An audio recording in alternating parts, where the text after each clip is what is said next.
Hello and good morning all of you. कैसे हैं आप सब? तो चलिए अब जल्दी से रेडी हो जाइए और मैम की क्लास को जल्दी से ज्वाइन कीजिए। आज मैम और आप हम दोनों मिलकर हम सब मिलकर क्या करने वाले हैं? आज हम वर्ड मीनिंग करेंगे। लेसन नंबर 7 बूंद कहाँ से आई, क्योंकि हमारा वो लेसन कंप्लीट हो गया था, नहीं हुआ था ना। तो आज इस क्लास में हम शब्द अर्थ करेंगे, वाक्य प्रयोग करेंगे इसी लेसन के, मौखिक यानी oral questions and written question और लिखित में करने वाले हैं। लिखित का तो आपको पता है कि मैम हमेशा आपको असाइनमेंट सेंड करती है जो आपको फेयर नोटबुक में करने होते हैं। तो बस जल्दी से अपनी बुक ओपन कीजिए और पेंसिल लेकर मैम के साथ बैठ जाइए। अब जल्दी से यहाँ देखिए, मैम ने शब्द ज्ञान वर्ड मीनिंग नंबर फर्स्ट पे क्या लिखा है? सुहावना। पेज नंबर 48 है। सुहावना यानी कि सुंदर, अच्छा, प्लेजेंट, जिससे हमें बहुत अच्छा फील हो। सुगंध यानी खुशबू, स्वीट स्मेल। बा मतलब बाजू। जल, जल का क्या अर्थ है? पानी। समुद्र, सागर। एकत्र मतलब इकट्ठा होना, इकट्ठा करना। जैसे बुक्स है, आपने वो इकट्ठी कर दी, ठीक है। और पेन है, आपने वो इकट्ठे कर दी। एकत्र मतलब इकट्ठा करना। सिंचाई मतलब पानी देना। अब हम खेत है, खेत में बारिश का पानी आता है ना, और खेत में पानी डालकर सिंचाई भी की जाती है। सिंचाई क्यों करते हैं? ताकि जो फसल है, जो क्रॉप है वो और भी अच्छी हो जाए। बांध मतलब वह स्थान, बांध का क्या मतलब है? वह स्थान जहां नदी का पानी रोककर बिजली बनाई जाती है। मैम ने आपको प्रीवियस क्लास में बताया था ना कि जो भी हम ये लाइट, फैन, एसी, टीवी और जो भी ये सब कुछ यूज़ करते हैं, वॉशिंग मशीन, ये सब, ये इलेक्ट्रिसिटी तो है, लेकिन ये हमें कहाँ से मिलती है? पानी से। ये पानी से बनती है, ठीक है। और बांध का क्या मतलब है? डैम। उसके बाद बेटा अब है बारिश। इसके बाद इसमें से वाक्य प्रयोग आपको 5 करने हैं। जैसे जल, तो जल का क्या अर्थ है? पानी। तो आप वाक्य बना सकते हो, जल ही जीवन है। शॉर्ट में जल ही जीवन है। उसके बाद है समुद्र। समुद्र मतलब सागर। तो समुद्र में बहुत से जीव रहते हैं। आप ऐसे लिख सकते हो, या आप ये भी कर सकते हो कि समुद्र बहुत विशाल है, बहुत बड़ा है ना। उसके बाद है सुगंध यानी खुशबू। फूलों से अच्छी सुगंध आती है। सुहावना, आज का मौसम सुहावना है। एकत्र, इकट्ठा।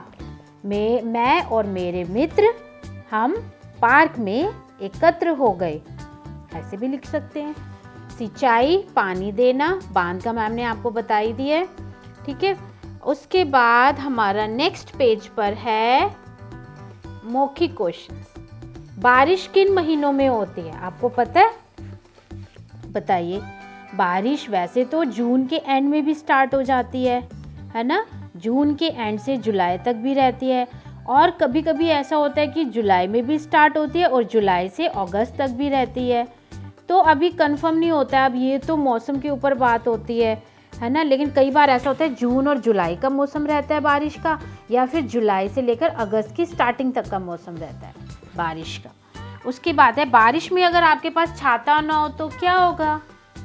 ये तो बिल्कुल जनरल सा क्वेश्चन है, बताइए जल्दी से, क्या होगा?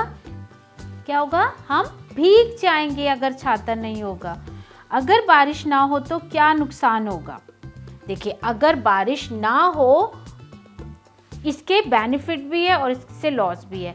अगर ज़्यादा बारिश हो तो भी नुकसान है, अगर कम बारिश हो तो भी नुकसान है। और ज़्यादातर इसका नुकसान होता है किसानों को, क्योंकि कई बार ऐसा होता है कि खेतों में पानी की ज़रूरत नहीं होती, लेकिन अगर बिन मौसम बरसात हो जाती है तो उससे क्या होता है? खेतों को नुकसान पहुंचता है। और कभी ऐसा होता है कि फसलों के लिए पानी चाहिए होता है, तो उस टाइम पर किसान वेट करते हैं कि बारिश आएगी तो हमारी फसलें और ज़्यादा अच्छी हो जाएगी, है ना। उसके बाद है बारिश की बूंद कहाँ से आई थी, बताइए जल्दी। और अगर बारिश ना हो तो क्या होगा, फसलों को नुकसान हो जाएगा। बारिश की बूंद कहाँ से आई थी, आपने चैप्टर रीड किया है ना। बारिश की बूंद आसमान से आई थी, कहाँ की जगह आसमान। बारिश की बूंद आसमान से आई थी। बिजली कहाँ बनाई जाती है, बिजली कहाँ बनाई जाती है, बिजली बांधों में जाकर बनाई जाती है, बांधों में जाकर। उसके बाद है बादल कैसे बनते हैं, बताइए जल्दी से। बादल कैसे बनते हैं, भाप से ना। बादल कैसे बनते हैं, पानी की भाप जो नीचे ज़मीन से आसमान में जाती है, उससे बादल बनते हैं। उसके बाद अब यहाँ पर आपका ये चैप्टर फिनिश नहीं हुआ है, ये 3 क्वेश्चंस हैं। मैम इसका असाइनमेंट आपको भेजने वाली हैं और ये हमारे ओरल क्वेश्चंस हैं। ये तो आपको पता है कि हमने रिटन में नहीं करने हैं, बस आप चैप्टर में शब्द अर्थ, वाक्य प्रयोग जो मैम आपको भेजेंगी और उसके बाद इन तीनों क्वेश्चंस के आंसर्स आपको लिखकर कंप्लीट करने हैं। बाकी का चैप्टर मैम आपको एक्सप्लेन करेगी नेक्स्ट क्लास में। Okay, now the time is over ना। लेकिन अभी हमारा चैप्टर कंप्लीट नहीं हुआ है, बाकी सारा चैप्टर हम करने वाले हैं। तब तक आपको एक वर्क करना है, इसमें दीर्घ उत्तरीय प्रश्न है। बूंद किस पर बैठकर आसमान में घूमती है और बादलों के ठंडे होने पर क्या होता है। तो इन दोनों क्वेश्चंस के आंसर आप देख के रखिएगा, आप अपने पास सेलेक्ट कीजिए, आप रीड कीजिए, उसके बाद देखिए कि आंसर क्या हो सकता है। क्या पता आपका आंसर भी मैम के आंसर से मैच कर जाए। ठीक है, तो चलिए, take care and goodbye everyone.